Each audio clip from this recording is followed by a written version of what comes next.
Assalamualaikum warahmatullahi wabarakatuh. Hai halo Delvers, ketemu lagi sama aku Tamara Delv. Di video kali ini aku akan membahas mengenai salah satu pesaing terbaru bagi perusahaan raksasa Amerika, yaitu Boeing. Siapa kira-kira pesaing barunya? Beberapa media asing membahas bahwa perusahaan dirgantara raksasa Amerika yaitu Boeing yang awalnya menetapkan persaingan dengan Airbus kini justru menggabungkan kekuatan untuk melawan pesaing baru. Kita tentu tahu bahwa China dan Amerika adalah dua negara yang tidak pernah akur dan mereka selalu bersaing. Persaingannya dimulai dari pertahanan negara, perdagangan, hingga geopolitik. Tapi kemudian mungkin persaingannya akan bertambah lagi dalam satu hal, yaitu transportasi udara. Ada apa dengan dunia transportasi udara China? China dikabarkan telah menciptakan pesawatnya sendiri yang diberi nama Comac C91C atau Comac C919. Tapi apakah pesawat buatan China ini mampu untuk bersaing dengan Boeing dan juga Airbus? Nah, sedikit kita bahas dulu mengenai Comac C919. Comac C919 adalah pesawat berbadan sempit pertama yang dibuat oleh China dan dikembangkan oleh Commercial Aircraft Corporation of China atau Comac. Selama lebih dari 1 dekade, China sendiri berharap agar jet buatannya ini dapat menjadi pesawat utama di dalam negeri dan mampu melakukan persaingan udara global. Comac C919 ini disebut-sebut akan menantang sebuah pesawat Boeing, yaitu Boeing 737 MAX 8. Sementara seperti yang kita tahu, Boeing 737 MAX 8 ini adalah sebuah pesawat berbadan sempit yang cukup populer di dunia. Karena pesawat ini sering digunakan untuk penerbangan domestik dan antar benua. Selain itu, Boeing sendiri menguasai sekitar 60% pasar global. Nah, jadi di video ini kita akan membandingkan desain dan teknologi kedua pesawat untuk melihat bagaimana ketergantungan China yang mendalam pada negara barat yang justru dapat menghalangi ambisi China untuk menantang saingannya Amerika. Seperti yang kita tahu bahwa Boeing memiliki lebih dari 100 tahun pengalaman dalam penerbangan komersial. Sementara itu, China baru mulai mengeksplorasi industri penerbangan sekitar tahun 1970-an. Namun selama beberapa dekade, China sendiri tidak mampu mengembangkan pesawat buatannya sendiri.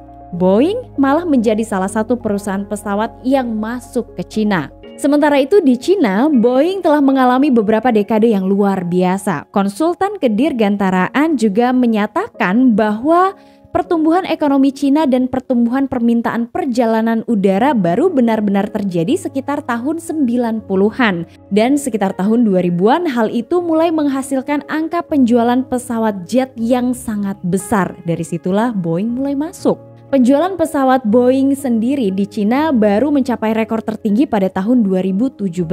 Perusahaan raksasa Amerika itu mengirim lebih dari 200 pesawat ke China atau sekitar 1/4 dari semua pengiriman pesawat ke China di tahun itu. Saat ini sekitar 40% armada penumpang China berasal dari Boeing, dengan lebih dari separuh pesawat dipegang oleh raksasa Eropa, yaitu adalah Airbus, yang juga memiliki rencana untuk membuat pabrik perakitan pesawatnya di China. Beberapa kabar juga menyebutkan untuk mengurangi ketergantungan China terhadap dua pesawat yang berasal dari negara barat, maka pemerintah China telah berfokus pada Comac yang kemudian didirikan pada tahun 2008. Nah, Presiden Xi Jinping memang dari awal sangat tertarik untuk menciptakan sebuah pesawat domestik. Sampai saat ini China memang belum mengungkapkan berapa banyak yang diinvestasikan di Comac, tetapi beberapa analis kedirgantaraan memperkirakan bahwa perusahaan milik negara itu telah menerima bantuan pemerintah senilai 49 sampai 72 miliar dolar. Ternyata sejak dulu tujuan dari China adalah untuk bersaing dengan Amerika dan juga Boeing. Tapi untuk rancangan pesawat terbarunya saja, negara China ini bahkan mengadopsi atau mengincar desain dari negara barat seperti Boeing. Bahkan kedua pesawat ini bisa dianggap sebagai anak kembar. Kenapa? Nah, ini kita akan bahas. Kedua jet ini ternyata sama-sama merupakan jet berbadan sempit dengan satu lorong. Ukurannya juga hampir sama. Panjang 130 kaki untuk Boeing, sementara untuk Comac adalah panjangnya 128 kaki. Lebarnya sama-sama 118 kaki.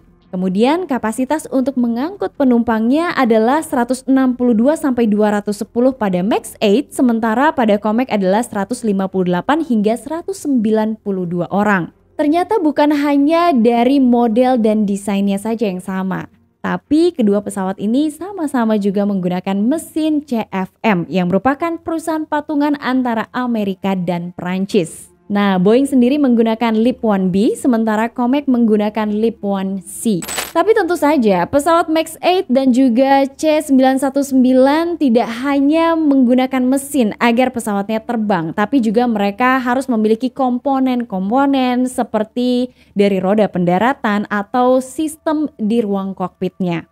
Dan rantai pasokannya inilah yang ternyata telah memainkan peran besar dalam membangun Boeing sebagai pemimpin industri selama bertahun-tahun. Kita buktikan. Dengan pengalaman puluhan tahun, perusahaan Boeing telah mengembangkan hubungan yang stabil dengan mitra dan pemasoknya di dalam dan di luar negeri. Dan sebagian besar dari mereka adalah sekutu dekat Amerika Serikat. Mitra internasional utama Boeing adalah Jepang, Inggris, Prancis, Kanada, Jerman, dan masih banyak lainnya. Kemitraan tersebut telah membantu Boeing mengamankan sebagian besar teknologi canggih untuk pesawatnya seperti kokpit yang merupakan otak dari pesawat. Comac juga tentu membutuhkan rantai pasokan global untuk pesawat C919-nya, terutama dari perusahaan Amerika dan Eropa. Tetapi analis kedirgantaraan mengatakan bahwa beberapa pemasok asing enggan menyediakan komponen canggih karena kekhawatiran tentang kekayaan intelektual mereka. Nah, hal inilah yang akan membebani C919 dengan teknologi yang lebih tua dari Boeing 737 Max 8 dan juga dari Airbus A320neo. Meskipun hal itu mungkin bukan menjadi resiko besar bagi lahirnya Comac C919, tapi analis kedirgantaraan menganggap bahwa ada sebuah pedang besar yang sebenarnya sedang berada di atas Comac C919. Dan menurut analis kedirgantaraan, hal itu tentu mengarah kepada geopolitik. Amerika ternyata sudah sejak lama menuduh Cina berusaha mencuri teknologi canggih milik Amerika untuk digunakan dalam militernya. Namun ternyata hal itu sudah sering kali dibantah oleh pihak pemerintah Cina. Bahkan pada administrasi Trump, mereka menambahkan Comac ke daftar perusahaan yang dibatasi aksesnya untuk teknologi dan pendanaan Amerika. Bukan hanya itu, pada saat pemerintahan Joe Biden pun saat itu Comac telah dihapus dari Amerika. Namun meskipun ada isu geopolitik, kemudian ada isu blacklist, sampai saat ini Cina tidak pernah berkomentar apapun mengenai tuduhan-tuduhannya terhadap pesawat barunya tersebut. Beberapa pihak menyebutkan meskipun Comac 919 ini bisa lolos dari beberapa tahap yang sudah disebutkan, tapi tantangan di depan sana jelas lebih besar. Beberapa hal besar yang akan menghalangi laju perkembangan dari Comac C919 diantaranya adalah sistem pendukung di seluruh dunia bagi operator untuk mendapatkan suku cadang C919. Bahkan juga operator-operator yang kelak menggunakan pesawat itu mungkin akan kesulitan menerima perawatan dan juga perbaikan. Jadi sebenarnya ada jaringan luas yang dimiliki oleh Boeing, tapi tidak dengan Comac C919. Nah, di dalam hal inilah banyak analis penerbangan yang menganggap bahwa Comac akan sulit untuk mengungguli Boeing dari Amerika. Meskipun banyak pihak yang ragu atas munculnya Comac C919 di pasar global, tapi sebenarnya Boeing memiliki tantangannya sendiri. Seperti yang kita tahu, Cina merupakan salah satu negara pertama yang melarang Boeing 737 Max 8 untuk terbang di langit udaranya. Karena dua masalah atau dua tragedi yang dialami oleh Boeing 737 Max, yaitu di Indonesia dan juga di Ethiopia. Tapi kemudian Boeing berusaha untuk mengambil alih kembali kepercayaan dari beberapa negara dan operator-operator lainnya dengan mengatakan mereka akan memperbaiki regulasi, kemudian juga mereka akan meminimalisir kejadian-kejadian buruk yang sebelumnya terjadi.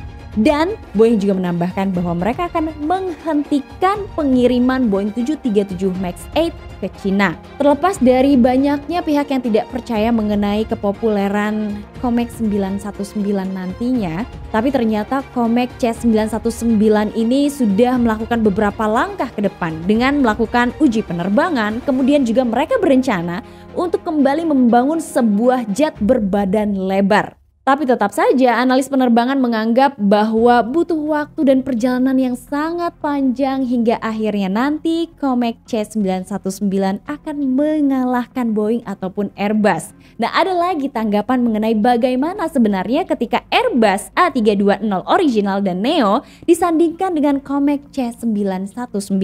Analis penerbangan mengungkap sebenarnya masih terlalu jauh jika Comac C919 disandingkan dengan pesawat Airbus A320 original ataupun Neo. Nah, hal itu terlihat dari beberapa hal seperti kapasitas penumpang, bahan bakar, dan juga jangkauan penerbangannya. Comac masih berada jauh di bawah Airbus A320. Jika Amerika ataupun analis kedirgantaraan atau analis penerbangan mengungkap beberapa hal yang mungkin akan membuat Comac kurang bersinar seperti suku cadang, perawatan, dan lain-lain, nah, orang-orang atau analis yang berasal dari Eropa mengungkap bahwa sebenarnya kepopuleran dari Comac C919 juga tidak akan mengalahkan Boeing ataupun Airbus. Nah, salah satu alasannya adalah karena kepercayaan yang datang dari dunia terhadap jenis dan merek baru yang belum banyak diketahui. Jadi sebenarnya banyak pihak yang percaya bahwa Boeing 737 MAX 8 dan juga Airbus A320 ini tetap akan mengalahkan pesaingnya yaitu Comac C919. Tapi beberapa pihak menyatakan bahwa Boeing dan juga Airbus tidak boleh merasa puas. Karena sebenarnya Comac ini bisa menjadi sesuatu yang mengerikan. Sedikit saja Boeing ataupun Airbus melakukan kesalahan, Comac bisa lebih bersinar dari kedua perusahaan raksasa tersebut. Nah, itulah sedikit informasi dari channel Tamara Delf mengenai Comac C919 pesawat buatan Cina jika dibandingkan dengan Boeing dan juga Airbus, perusahaan kedirgantaraan raksasa milik Amerika dan juga Eropa. Nah, aku ada sedikit pertanyaan nih buat kalian ya. Kalau Indonesia bekerja sama dengan Cina dari kereta cepat, nah kira-kira apakah Indonesia mungkin akan kerjasama dengan Cina dalam transportasi udara seperti membeli Comac C919 atau pesawat lainnya yang diproduksi oleh Comac? Kalian boleh komen di bawah sini. Dan apakah jika nanti suatu saat pesawat itu ada di Indonesia, kalian mau coba atau enggak naik pesawat itu? Jangan lupa komen kalian, aku tunggu di bawah sini ya. Terima kasih kalian sudah nonton video aku hari ini. Jangan lupa di subscribe, dinyalain lonceng notifikasi, dan di komen-komen di bawah sini. Sampai ketemu lagi di episode selanjutnya. Assalamualaikum warahmatullahi wabarakatuh. Bye-bye.